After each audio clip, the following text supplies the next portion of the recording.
اعوذ باللہ من الشیطان الرجیم بسم اللہ الرحمن الرحیم یا بنی اسرائیل اذکروا یا بنی اسرائیل اذکروا، اے بنی اسرائیل. تو یہاں پر یہ جو را پر ہے پیش ہے، تو حمزہ پر کیا آ جائے گا؟ اذکروا. ہاں شاباش، اذکروا. یا بنی اسرائیل اذکروا، یا بنی اسرائیل اذکروا جو ہم پڑھتے ہیں نا، تو یہ چونکہ حمزہ وصلی گر جاتا ہے، ٹھیک ہے نا جی، تو اس وجہ سے ہم جو ہے نا لام کو ذال کے ساتھ ملا کر پڑھتے ہیں. ویسے اگر وقف کیا جائے تو یہ بن جائے گا یا بنی اسرائیل، یا بنی اسرائیل اذکروا، کہ اے بنی اسرائیل اذکروا یاد کرو، نعمت مانے نعمت، یا کا معنی آتا ہے میری نعمت کو یاد کرو، التی وہ جو انعمت علیکم میں نے تم پر انعام کی. ٹھیک ہے نا، یہاں پر اللہ تبارک و تعالی کیا فرما رہا ہے کہ بھئی اے بنی اسرائیل تم میری نعمت کو یاد کرو. ٹھیک ہے نا جی. صحیح. تو اب یہاں پر یہ جو آیت ہے نا، یہ جو آگے جو آیت ہے نا، یہ 40ویں آیت ہے. ٹھیک ہے جی.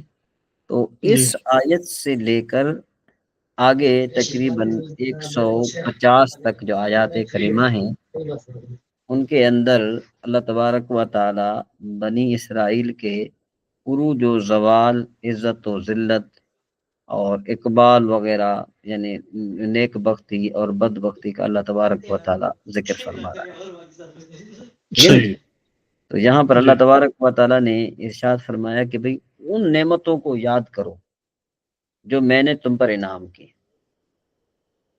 ٹھیک ہے جی. تو یہاں پر اللہ تبارک جی. و تعالی جو ہے کہ یہ فرما رہا ہے کہ دیکھو کہ اس یہ اذکر نعمتی کا جو ہے نا، یہاں میرا احسان یاد کرو، تو اس کو آپ یوں بھی کہہ سکتے ہیں کہ اس آیت کریمہ کے ذریعے حضور نبی کریم صلی اللہ تعالی علیہ وآلہ وسلم کے زمانے میں یہودیوں کو اللہ تبارک و تعالی مخاطب کر کے یہ فرما رہا ہے کہ اے بنی اسرائیل میرے وہ احسان یاد کرو جو میں نے تمہارے آباء و اجداد پر کیے. کون کون سے کیے؟ صحیح. کہ جیسے فرعون سے نجات دی. ٹھیک ہے جی. یہ احسان ہے نا اللہ کا کہ فرعون سے اللہ تبارک و تعالی نے حضرت موسیٰ علیہ نبینا علیہ السلام کو نجات دی ہے جی. دریا میں گزرگاہ بنا دی، بادلوں کو ان پر سائبان بنا دیا، کھانے کے لیے ان پر من و سلوہ اتارا، ان کے لیے پانی کے چشمے جاری کر دیے ہیں، اور انہیں قوم طاقت اور قوموں پر فتح دی. اور اس کے بعد اللہ تبارک و تعالیٰ نے توریت جیسی عظیم کتابوں نے عطا فرمائی. تو یہاں پر اللہ تبارک و تعالیٰ فرما رہا ہے میرا وہ احسان یاد کرو جو میں نے تم پر کیا. ٹھیک ہے نا کہ اور ایک اور بات بھی کہ تمہیں میں نے حضور نبی کریم صلی اللہ علیہ وسلم کا زمانہ بھی عطا فرمایا، اور ان کی بشارت جو ہے نا یہ کہاں تھی؟ توریت اور انجیل میں بھی دی گئی تھی. یعنی حضور نبی کریم صلی اللہ تعالیٰ علیہ وآلہ وسلم کی آمد کا تذکرہ توریت میں بھی تھا، انجیل میں بھی تھا. اب سوال یہ پیدا ہوتا ہے کہ دیکھو کہ ان کو ہر چیز کا علم تھا، یہودیوں کو ہر چیز کا علم تھا، لیکن انہوں نے یہ انکار کیوں کیا؟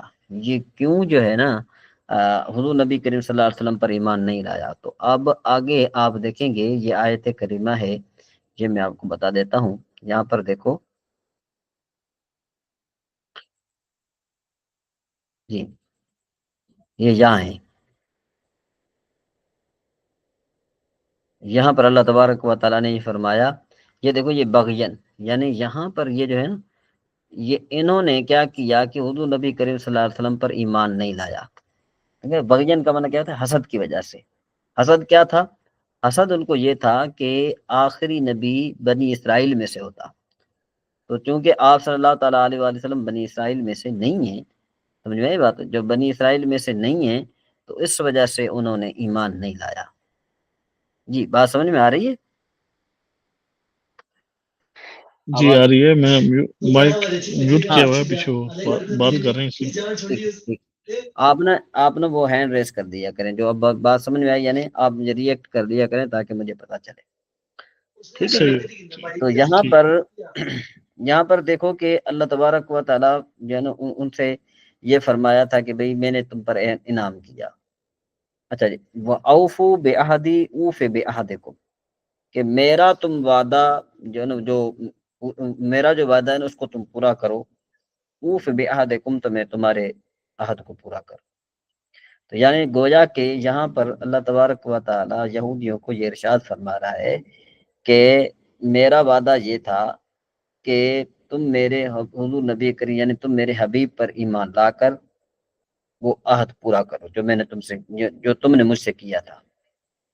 اب اللہ کا وعدہ کیا ہے کہ اللہ تبارک و تعالی انہیں جنت میں داخل فرما دے گا. یعنی جو وعدہ تم نے مجھ سے کیا تھا کہ جب حضور نبی کریم صلی اللہ علیہ وسلم تشریف لے آئیں گے تم نے اس پر ایمان لانا ہے، تو میرا وعدہ تم سے یہ ہے کہ میں تمہیں جنت میں داخل کروں. تو یہ ایمان لانا کا وعدہ جو ہے وہ کس زمانے میں کیا تھا؟ یہ توریت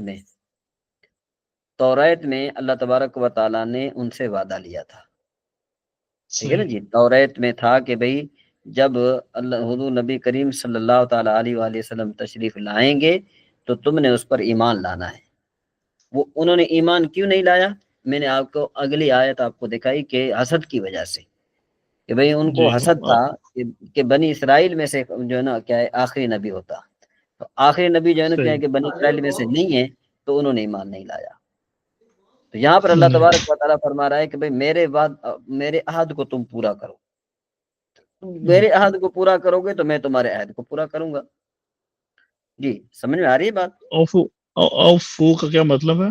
اوفو مانے پورا کرو، یہ امر کا صیغہ ہے. پورا کرو بے عہدی، میرے عہد کو، اوف پورا کروں گا میں، بے عہدکم تمہارے عہد تمہارے وعدے کو، کہ تم سے جو میں نے اور وَإِيَّايَ فَارْهَبُونَ، اور تم مجھ سے ڈرو. ٹھیک ہے نا جی، کس سے ڈرو؟ تم میرا ہی ڈر رکھو. مجھ سے. ہاں، وَآمِنُوا، اور ایمان لاؤ، بِمَا أَنزَلْتُ، جو میں نے نازل کیا ہے یعنی قرآن پاک، مصدقا لما معکم، تصدیق کرتے ہوا اس چیز کی جو تمہارے ساتھ ہے. یعنی یہ قرآن پاک جو ہے اس چیز کی تصدیق کر رہا ہے کہ جو تمہارے پاس ہے، یعنی جو توریت ہے تمہارے پاس جو توریت ہے اس کی یہ تصدیق کر رہا ہے. ٹھیک ہے نا جی، جب اس کی تصدیق کر رہا ہے تو پھر کیا کرو تم ایمان لاؤ. ٹھیک ہے نا جی. اور آگے فرمایا وَلَا تَكُونُوا أَوَّلَ كَافِرٍ بِهِ، اللہ تبارک و تعالیٰ فرماتا ہے سب سے پہلے اس کے منکر نہ بنو.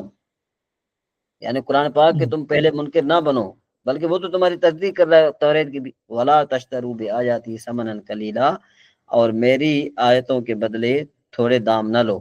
وَإِيَّايَ فَاتَّقُونَ، اور خاص مجھے سے ڈرو. وَلَا تَلْبِسُوا بِالْحَقِّ وَلَا تَلْبِسُوا الْحَقَّ بِالْبَاطِلِ، اور حق سے باطل کو نہ ملاؤ. وَتَكْتُمُوا الْحَقَّ، اور حق کو نہ چھپاؤ. ویسے تو دیکھو نا یہ معنی یہ بنے گا وَتَكْتُمُوا الْحَقَّ، حق کو چھپاؤ، لیکن یہ جو واو ہے نا، واو نے آ کر یہ بتا دیا کہ یہ جو لا ہے یہ یہاں پر لگے گی.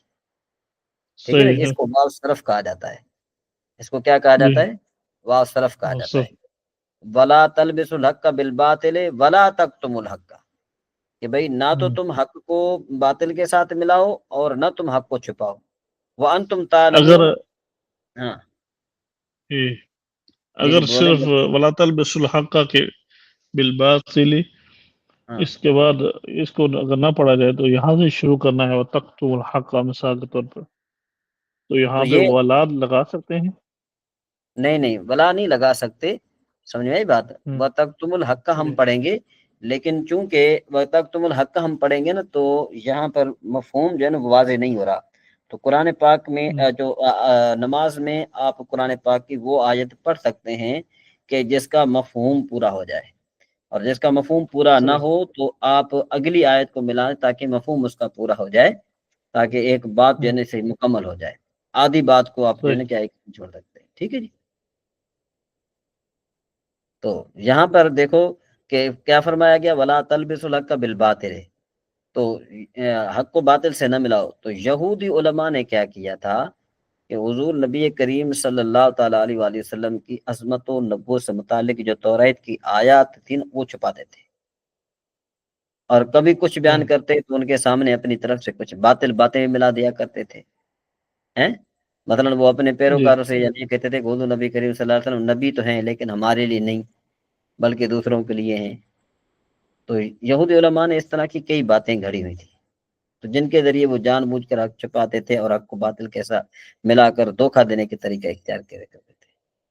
تو ویسے ایک بات ہے کہ حضرت علامہ علی بن محمد بن خازم رحمۃ اللہ تعالی فرماتے ہیں کہ اس آیت سے ایک بات معلوم ہوئی کہ ہر ایک کو چاہیے کہ وہ حق کو باطل سے نہ ملائے اور نہ ہی حق کو چھپائے، کیونکہ اس میں کیا ہے فساد بھی اور نقصان بھی ہے. ٹھیک ہے جی، آگے چلیں. آگے فرمایا وَأَقِیمُوا الصَّلَاۃَ، اور نماز کو قائم کرو، وَآتُوا الزَّکَاۃَ، اور زکوٰۃ دو، وَارْکَعُوا مَعَ الرَّاکِعِینَ، اور رکوع کرنے والوں کے ساتھ رکوع کرو. تو اس سے جو پہلی آیت کیا تھا، اس میں یہ تھا کہ یہودیوں کو ایمان لانے کا حکم دیا گیا. پھر کہا گیا کہ تم حق کو باطل کے ساتھ نہ ملاؤ، اور نبی کریم صلی اللہ تعالیٰ علیہ وآلہ وسلم کے نبوت کے جو دلائل تھے وہ چھپانے سے ان کو منع کیا گیا. ٹھیک ہے نا جی. اب ان کے جی سامنے شرعی احکام بیان کیے جا رہے ہیں کہ جو ایمان قبول کرنے کے بعد ان پر لازم ہے. چنانچہ فرما دیے کہ اے یہودیو، تم ایمان قبول کر کے مسلمانوں کی طرح 5 وقت نماز پڑھو، ان کے حقوق اور شرائط کے ساتھ ادا کرو، اور جس طرح مسلمان اپنے مالوں کی زکوٰۃ ادا کرتے ہیں اسی طرح تم بھی جو ہے کہ مالوں کی زکوٰۃ دو. وَارْکَعُوا مَعَ صحیح. الرَّاکِعِینَ، اور رکوع کرنے والوں کے ساتھ رکوع کرو. تو گویا کہ یہ آیت کس کو ہے؟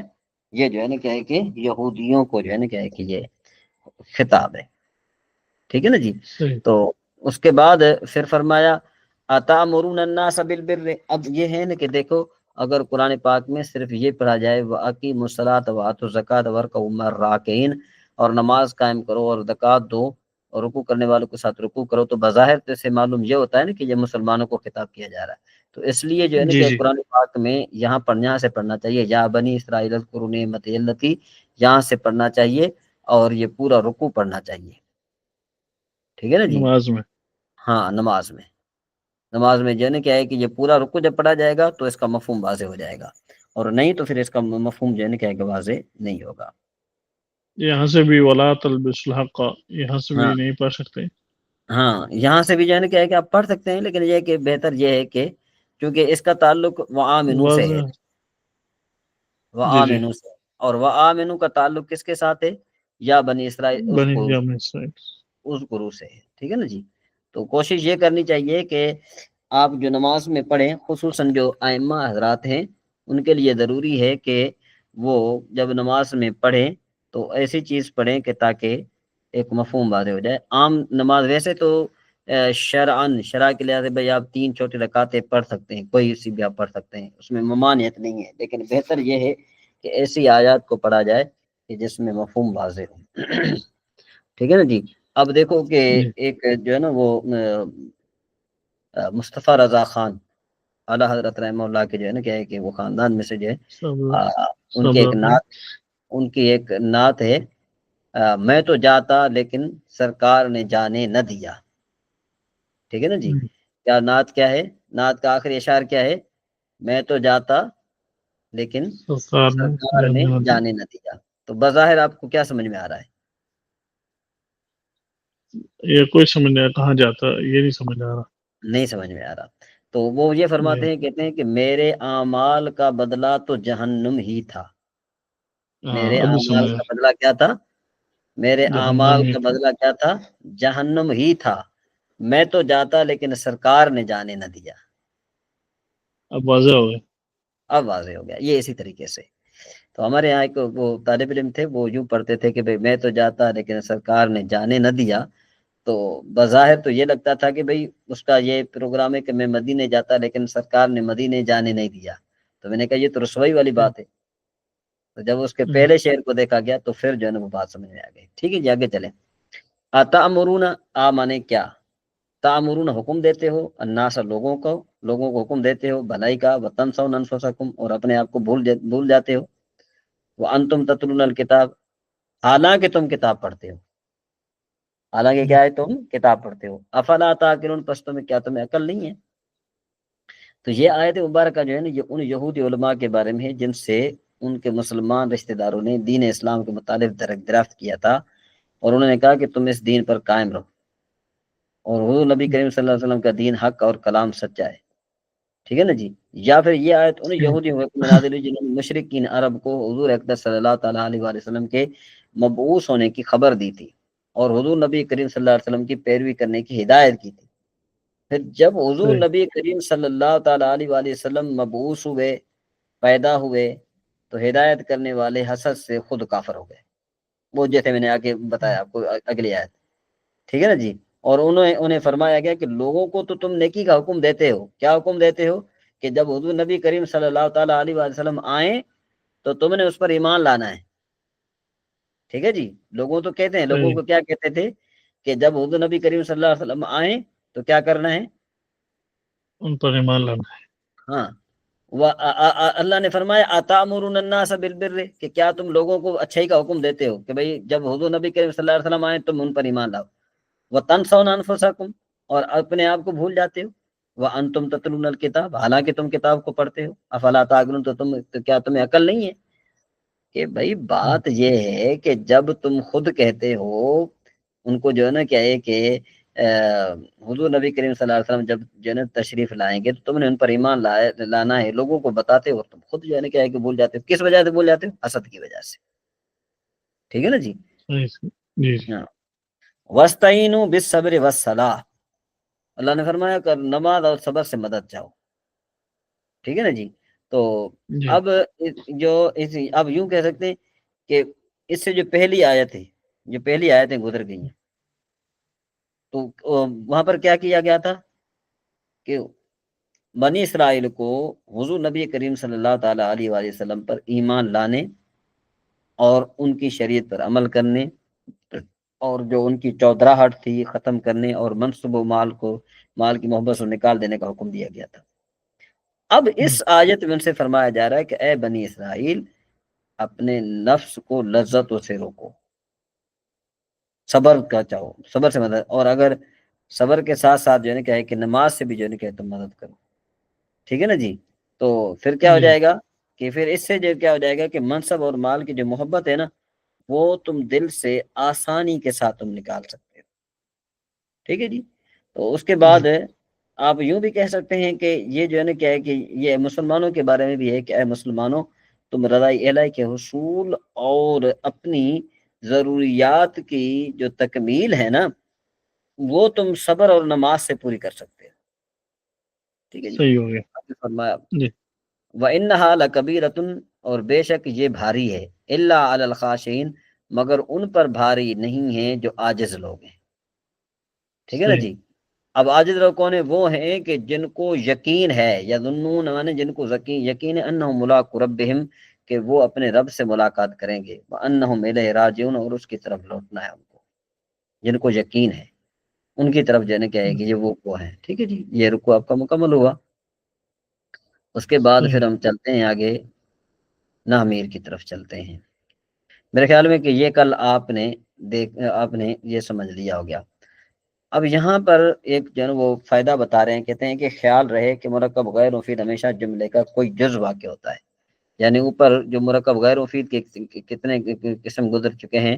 ایک مرکب اضافی، ٹھیک ہے جی، اور دوسرا مرکب بنائی، مرکب بنا صرف. یہ تینوں کے تینوں مرکب یہ کیا ہوتے ہیں؟ یہ جملے کے جز واقع ہوتے ہیں. جیسے غلام و زیدن قائم میں غلام و زیدن یہ جملے کا جز ہے. ٹھیک ہے جی. قائم علیحدہ، ان دیا درہمن جا بال وقو. اچھا، کوئی بھی جملہ دو کلموں سے کم پر مشتمل نہیں ہوتا، خواہ دونوں کلموں لفظاً موجود ہو جیسے ضرب زیدن اور زیدن قائم، یا ان میں سے ایک لفظاً ہو اور دوسرا تقدیراً ہو جیسے اضرب. اس میں ایک کلمہ تو یہی اضرب ہے اور دوسرا کلمہ انت ضمیر ہے جو اس میں پوشیدہ ہے. ہاں، جملے میں دو سے زیادہ کلمات ہو سکتے ہیں اور زیادہ کی کوئی حد نہیں ہے. ٹھیک ہے جی. اور اسی طریقے سے دیکھیں نیز کہتے ہیں کبھی جب جملے میں بہت سے کلمات ہو تو ان میں باہم امتیاز پیدا کرنا چاہیے، یعنی ان کو علیحدہ کرنا چاہیے کہ یہ اسم ہے یا فعل ہے یا حرف ہے. اس طرح دیکھنا چاہیے کہ معرب ہے یا مبنی ہے، عامل ہے یا معمول ہے. یہ سمجھنا چاہیے کہ کلمات کا آپس میں کیا تعلق ہے تاکہ مسند اور مسند الیہ کا پتہ چلے اور جملے کا معنی اور مطلب تحقیقی انداز سے معلوم ہو سکے. اس کو آپ یوں بھی کر سکتے ہیں، چونکہ میں نے آج اس کو تھوڑا وضاحت کے ساتھ لکھا تھا تو آپ کی خدمت میں یہ میں ذرا پیش کر دیتا ہوں. یہی بات یعنی ذرا دوسرے طریقے سے بھی آپ کے ذہن میں ہونی چاہیے. یہ دیکھیں یہاں پر یہ دیکھیں، جی ٹھیک ہے جی. یہ خود لکھتے ہیں آپ دن کو؟ ہاں جی، یہ سوال ہے کہ بھائی جملہ کم از کم کتنے کلمات سے بنتا ہے، واضح طریقے سے بیان کریں. تو جواب کیا ہے کہ جواب یہ ہے کہ کوئی بھی جملہ 2 کلموں سے کم پر واقع نہیں ہوتا. کبھی وہ دونوں لفظ مذکور ہوتے ہیں اور کبھی تکثیراً مذکور ہوتے ہیں. ٹھیک ہے نا جی. تو لفظ کے اعتبار سے 2 کلمات موجود ہوں اور جملہ اسمیہ خبریہ ہوں، جیسے زید قائم، تو لفظ کے اعتبار سے 2 کلمات موجود ہیں. اور وہ جملہ فعلیہ خبریہ جیسے ضرب زیدن، یہ ضرب زیدن آ گیا. تقدیر کے اعتبار سے 2 کلمات موجود ہوں، جیسے اضرب. یہ اگرچہ بظاہر یہ ایک کلمہ ہے، لیکن یہ اصل میں 2 کلمات ہیں، ایک اضرب اور دوسرا انت، جو کہ اضرب میں چھپا ہوا ہے. جملہ زیادہ کلمات سے بنتا ہے، زیادہ کی کوئی حد نہیں ہے، جیسے ضرب زید امرن شدیدن دربن شدیدن فی داری، امام الامیر تادیبن و صوتن راکبن ہیں. تو دیکھو یہاں پر جو ہے نا ابھی یہ 10 سمجھ کلمات ہیں جی. ابھی صحیح سمجھے. ہاں، تو اس کے بعد پھر جو ہے نا کیا ہے کہ سوال نمبر 12، کلام عرب کا مطالعہ کرنے کا طریقہ کیا ہے؟ کہتے ہیں کہ جب جملے میں بہت سارے کلمات اکٹھے ہو جائیں نا، تو 4 امور کا خیال رکھنا چاہیے. پہلی بات یہ ہے کہ وہ کلمہ اسم ہے یا فعل ہے یا حرف ہے. نمبر 2، پھر یہ دیکھنا چاہیے کہ وہ کلمہ معرب ہے یا مبنی ہے. نمبر 3، پھر یہ دیکھنا چاہیے کہ وہ کلمہ عامل یا معمول ہے. نمبر 4، پھر یہ دیکھنا چاہیے کہ ان کا کلمات کا آپس میں تعلق کیا ہے. تو ان 4 چیزوں کے حاصل ہونے کے بعد مسند اور مسند علیہ کا پتہ چل جائے گا اور جملے کا معنی تحقیق سے معلوم ہوگا. تو دیکھو یہی وہی چیز ہے جو آپ نے، یہ بھی سمجھے یہ بات. ہاں یہ چیز تھی، انہوں نے یہ بیان کر دی تھی، تو یہ میں نے اس کو ذرا آسان انداز میں نے اس کو بیان کر دیا. ٹھیک ہے جی، اب بات سمجھ میں آ گئی. مطلب ہے کہ یہ آپ نے وہ جو بھی پڑھا ہے نا، اس میں لکھا تھا اس کا 4 چیزوں کا خیال رکھنا چاہیے. ہاں، تو جب 4 چیزوں کا خیال رکھیں گے تو مسند علیہ کا پتہ چلے گا. پتا چل جائے گا. جی. بات وہی ہے، لیکن یہ کلمہ کہ تھوڑا اس کو آسان اسم ہے، انداز میں فعل ہے یا حرف ہے. ہاں پھر دیکھنا ہے کہ معرب ہے یا مبنی ہے، اس کا جی ہاں اثر جی تبدیل ہوتا ہے یا نہیں ہوتا، مطلب یہ ہے. ہاں ہاں جی ہاں جی ہاں پھر یہ دیکھنا ہے کہ وہ کلمہ عامل ہے یا معمول، عمل کرے گا یا عمل کیا جانے والا ہے. ہاں ٹھیک ہے. پھر یہ دیکھنا ہے کہ ان کلمات کا آپس میں کیا تعلق ہے. ہاں تو پھر اس کے بعد مسئلہ لے کے پتہ چلے گا. صحیح. جی ہاں. اب آپ کا یہ ہوم ورک یہ ہے کہ آپ سے تقریباً یہ 6 سوال کل آپ سے کیے جائیں گے. کل آپ کا نامیر کا سبق نہیں ہوگا، یہ 6 سوال آپ سے کیے جائیں گے. تو یہ 6 سوال کا آپ جواب دیں گے تو پھر ہم آگے پڑھیں گے. ٹھیک ہے جی. ٹھیک ہے. یہ 6 سوالات، پھر انشاءاللہ یہ جتنے سوالات ہیں وہ انشاءاللہ تبارک و تعالیٰ بعد میں کریں گے. تو اب میں کوشش یہ کروں گا کہ یہ جو سوالات ہیں نا، یہ یہاں پر جی یعنی یہ مکمل ہو گیا نا، تو یہاں پر میں جی. اس کو ایڈ کر دوں، یعنی یہاں سے میں ایڈ کر دوں اس کو نا، یہ جو ہے نا اس یہ کے میں کتاب میرے پاس نہیں ہے. یہ ہے آپ کے پاس نہیں ہے، میں آپ کو بھیج دیتا ہوں. یہ جو یہ میں بھی آپ لکھ رہے ہیں وہ تو نہیں ہوگی سوال ہاں میں جواب والی. سوال جواب والی نہیں ہے، لیکن یہ کہ جو میرے پاس یہ ابھی ہے سوال جواب والی، میں بھیج رہا ہوں آپ کی طرف. یہ بھی آ رہی ہے آپ کی طرف، یہ پہنچ گئی آپ کی طرف. یہ دیکھیں پہنچ گئی ہوگی آپ کی طرف. آ گئی ہے. جی آ گئی. ہاں، تو آپ نے اس کو بھی فالو کرنا ہے. ٹھیک ہے نا جی. اس کے بعد ہمارا سبق تھا انشاء العربیہ، کیونکہ یہ جو میرے پاس ایک وہ پڑھ رہے ہیں بھائی، پڑھ رہے ہیں وہ ذرا جو ہے نا وہ بالکل جو ہے نا ان کے پاس ٹائم بہت کم ہے. ان کے لیے جو ہے نا میں بڑی مشکل سے اس کو جو ہے نا ذرا تھوڑا سیٹ کر کے لکھ رہا ہوں تاکہ ان کے لیے آسانی ہو جائے. صحیح. اچھا جی. اجلن، سبق نمبر 3 ہے. اجلن کا معنی ہوتا ہے 12 سنگا. سورن کا معنی ہوتا ہے بیل. بقرتن کا معنی ہوتا ہے گائے. کیونکہ میرے خیال میں اوپر والا سبق تو آسان ہے، میں سمجھ اوپر والا سبق آسان ہے، اس وجہ سے میں نے آپ کو نہیں پوچھا آپ یہ سے. ہاں ہاں جی، یہ سنا بھی دیا تھا یہ کل. ہاں چلیں. زیبن کا معنی ہوتا ہے بھیڑیا. شاتن کا معنی ہوتا ہے بکری. اسود مانے کالا مذکر کے لیے، سودا مانے کالی یہ مؤنث کے لیے. کبیر ان کا معنی ہوتا ہے بڑا. کبیرتن مانے بڑی. صغیر مانے چھوٹا. صغیرتن مانے چھوٹی. تو ایل ان کا معنی کیا ہے؟ 12 سنگا. ٹھیک ہے جی. جی بکرتن سوداؤ کالی کالی گائے. زیبن گائے. صغیر جی چھوٹا بھیڑیا. چھوٹا بھیڑیا. آدھا ثورن کبیرن یہ بڑا بیل ہے. ٹھیک ہے جی. تو ذالکا ذیب اسود، اس کا معنی کیا بن جائے گا کہ وہ کالا وہ بھیڑیا ہے۔ کالا بھیڑیا ہے جی، آگے چلیں، تلک شاۃ سوداء، وہ کالی بکری ہے، شاباش، ذالک اجل کبیر، وہ بڑا بڑا بڑا بالا سنگ، وہ بڑا سنگ۔ بڑا بڑا سنگا ہے۔ ہاں تو یہ آپ کی جو ہے نا یہ کہہ رہے تھے ہاذا ایل صغیر یہ لو ہے، ہاذا جی، ہاذہ شاۃ حاضی سوداء، صحیح، ہاں، تل تلک کا بقرہ، صغیرۃ، صغیرۃ کہہ دو ٹھیک ہے جی، ما ہاذہ، حاضہ بقرہ، حاضی شاباش، بقرہ، ہاں ما ہاذا، حاضہ سو، ما ہاذہ، حاضی کتر، ما ذالک، ذالک ایل نہیں، سو زیب اسود، زیب اسود، زیب زیب، اسود، زیب، صحیح، ما ذالک، یہ زیب ابیض یا احمر، اصفر، اصفر، پیلا بھیڑیا ہے۔ اصفر، ہاں، صحیح، ما تلکا، تلک الہرۃ، تل کا قطعۃ بھی کہتے ہیں، اور ہاں تلک قطعۃ بھی کہہ سکتے ہیں جی۔ اچھا صحیح، جی، یہ کالا بارہ سنگا ہے، حاضہ ایل اسود، شابہ، ہاذہ، ہاں ہاذا ٹھیک ہے، حاضی وہ سفید بیل ہے، ذالک ثور ابیض، شاباش، یہ کالی بکری ہے، حاضہ شاۃ سوداء، سوداء، وہ بڑا بھیڑیا ہے، ذالک ذئب کبیر، شاباش، یہ چھوٹا بھیڑیا ہے، حاضہ ذئب صغیر، شاباش۔ تو میرے خیال میں یہ تو بہت آسان ہے، باقی ادرس الرابع ان شاء اللہ تبارک و تعالیٰ وہ ہم کل پڑھیں گے، ٹھیک ہے جی۔ بہار شریعت پر آتے ہیں، اور عقیدہ نمبر تھا ہمارا 20، ٹھیک ہے نا جی، جی، عقیدہ نمبر ہمارا 20 تھا، یہ ہم نے پڑھ لیا تھا 21۔ اچھا جی، عقیدہ نمبر 21، وہی ہر شے کا خالق ہے، ذواتوں افعالوں سب اسی کے پیدا کیے ہوئے ہیں، یعنی اللہ تبارک و تعالی صحیح، ہمارا بھی خالق ہے، جو ہمارے افعال ہیں ان کا بھی اللہ تبارک و تعالی خالق ہے۔ اللہ تبارک و تعالیٰ کا امر ہوگا تو ہمارا ہاتھ اوپر اٹھے گا، اللہ کا امر نہیں ہوگا تو ہمارا ہاتھ اوپر نہیں اٹھے گا، ٹھیک ہے جی۔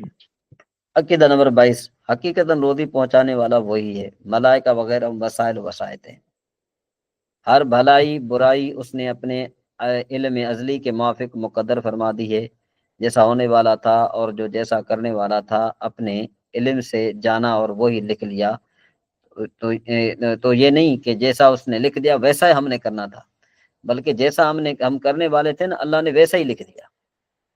زید کے ذمہ بالفرض برائی لکھی، اس کے لیے زید برائی کرنے والا تھا، اگر زید بھلائی کرنے والا ہوتا تو اس کے لیے کیا لکھا جاتا؟ بھلائی بلائے، لکھی جاتی۔ بلائے رکھی، ہاں تو اس کے علم یا اس کے لکھ دینے سے کسی نے کسی کو مجبور نہیں کر دیا، تقدیر کے انکار کرنے والے کو نبی صلی اللہ علیہ وسلم نے اس امت کا مجوس قرار دیا۔ نمبر 24، قضا 3 قسمیں، مبرم، مجوس کا جی، مجوس مانے جو مجوس، مجوس کا معنی ہوتا ہے جو آگ کا پرستش ہے، جو آگ کو آپ کو جی جی، پوچھتا ہے۔ صحیح، اچھا، قضا کی 3 قسمیں ہیں، مبرم حقیقی کہ علم الہی میں کسی شے پر معلق نہیں، اور معلق محض کہ صوف ملائک میں کسی شے پر اس کا معلق ہونا ظاہر فرما دیا گیا، اور معلق شبی بمبرم کہ صوف ملائکہ میں اس کی تعلیق مذکور نہیں اور علم الہی میں تعلیق ہے۔ جو مبرم حقیقی ہے نا اس کی تبدیلی ناممکن ہے، وہ نہیں ہو سکتا۔ صحیح، اکابر بہو یعنی خدا اگر اتفاقاً اس بارے میں کچھ عرض کرتے ہیں تو انہیں اس سے خیال سے واپس فرما دیا جاتا ہے، سمجھ میں بات کہ بھئی جو حقیقی جو صحیح، مبرم حقیقی ہے نا اس سے اللہ تبارک و تعالیٰ واپس فرماتا ہے۔ ملائکہ قوم لوط پر عذاب لے کر آئے، سیدنا ابراہیم علیہ نبی علیہ السلام کی رحمت محضہ تھی، ان کا نام پاک ہی ابراہیم ہے، یعنی اب رحیم ہے، تو جی مہربان باپ، اب رحیم مانے مہربان باپ، ٹھیک ہے نا جی۔ جی ان کافروں کے بارے میں اتنے سائی ہوئے کہ اپنے رب سے جھگڑنے لگے، تو ان کا رب فرماتا ہے یجادلنا فی قوم لوط، کہ ہم سے جھگڑنے لگا قوم لوط کے بارے میں حضرت ابراہیم علیہ السلام۔ تو یہ قرآن عظیم نے ان بے دینوں کا رد فرمایا جو محبوبان خدا کی بارگاہ عزت میں کوئی عزت و وجاہت نہیں مانتے، اور کہتے ہیں کہ اس کے حضور کوئی دم نہیں مار سکتا، حالانکہ ان کا رب ان کی وجاہت اپنے بارگاہ میں ظاہر فرمانے کو خود ان لفظوں سے ذکر فرماتا ہے کہ ہم سے جھگڑنے لگا قوم لوط کے بارے میں۔ سمجھ میں آئی بات؟ حضرت ابراہیم علیہ السلام۔ جی تو شب معراج حضور نبی کریم صلی اللہ علیہ وسلم نے ایک آواز سنی کہ کوئی شخص اللہ عز و جل کے ساتھ بہت تیز اور بلند آواز سے بات کر رہا۔ حضور نبی کریم صلی اللہ علیہ وسلم نے جبریل امین سے دریافت کیا کہ یہ کون ہے؟ عرض کیا کہ موسیٰ علیہ السلام۔ موسیٰ علیہ السلام فرمایا کیا اپنے رب پر تیز ہو کر گفتگو کرتے ہیں؟ عرض کی ان کا رب جانتا ہے کہ ان کے مزاج میں تیزی ہے۔ بات سمجھ میں آئی ہے؟ جی ہاں، تو حضرت موسیٰ علیہ السلام تھا تو بلا سوف یعطیک ربک فترضی، جب یہ آیت کریم نازل ہوئی نا کہ بے شک ان قریب تمہیں تمہارا رب اتنا فرمائے گا کہ تم راضی ہو جاؤ گے، حضور نبی کریم صلی اللہ تعالیٰ علیہ وآلہ وسلم نے فرمایا اذا لا ارضى وواحد من امتی فی النار، حضور نے فرمایا جب ایسا ہے نا تو میں راضی نہیں ہوں گا کہ اگر میرا ایک امت بھی آگ میں ہو، ہیں جی۔ جی تو یہ شانیں بہت رفیع ہیں، یعنی بہت بلند ہیں، جن پر رفعت عزت و وجاہت ختم ہے۔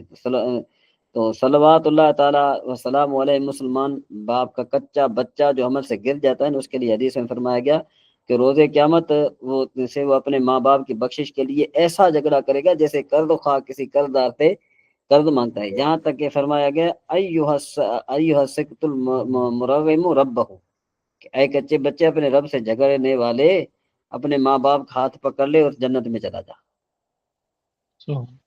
ہاں لیکن خیر یہ تو جملہ معترض تھا، مگر ایمان والوں کے لیے بہت نافع اور شیاطین الانس کی خباثت کا دافع تھا۔ کہنا یہ ہے کہ قوم لوط پر عذاب جو ہے نا قضائے مبرم حقیقی تھا۔ تو حضرت ابراہیم علیہ نبی وسلم اس میں جھگڑے تو انہیں ارشاد فرمایا یا ابراہیم اعرض عن ھذا، کہ اے ابراہیم اس خیال میں نہ پڑو، انہم آتیہم عذاب غیر مردود، کہ بے شک ان پر یہ عذاب آنے والا ہے جو پھرنے کا نہیں ہے، ٹھیک ہے نا جی۔ اور وہ جو ظاہر قضاء معلق ہے اس تک اکثر اولیاء کی رسائی ہوتی ہے، ان کی دعا سے ان کی ہمت سے ٹل جاتی ہے، اور وہ جو متوسط حالت میں ہے جیسے صوف ملائکہ کے اعتبار سے مبرم بھی کہہ سکتے ہیں، اس تک جو ہے نا کہ خواص اکابر کی رسائی ہوتی ہے۔ حضور سیدنا غوث اعظم رضی اللہ تعالیٰ عنہ فرماتے ہیں کہ میں قضاء مبرم کو رد کرتا تھا، ٹھیک ہے جی۔ جی اور اسی کی نسبت حدیث میں ارشاد فرمایا ان الدعاء یرد القضاء بعد ما ابرما، کہ بے شک دعا قضاء مبرم کو ٹال دیتی ہے، ٹھیک ہے جی، یعنی جو ملائکہ کے حق میں۔ یہاں مسئلہ نمبر 1 ہے، وہ انشاءاللہ تبارک و تعالیٰ یہ نئی بات ہے، وہ انشاءاللہ ہم کل پڑھیں گے جی۔ مزید صحیح ایسی کوئی بات آپ نے پوچھنی ہو کہ جو آپ کو الجھن میں ڈال رہی ہو؟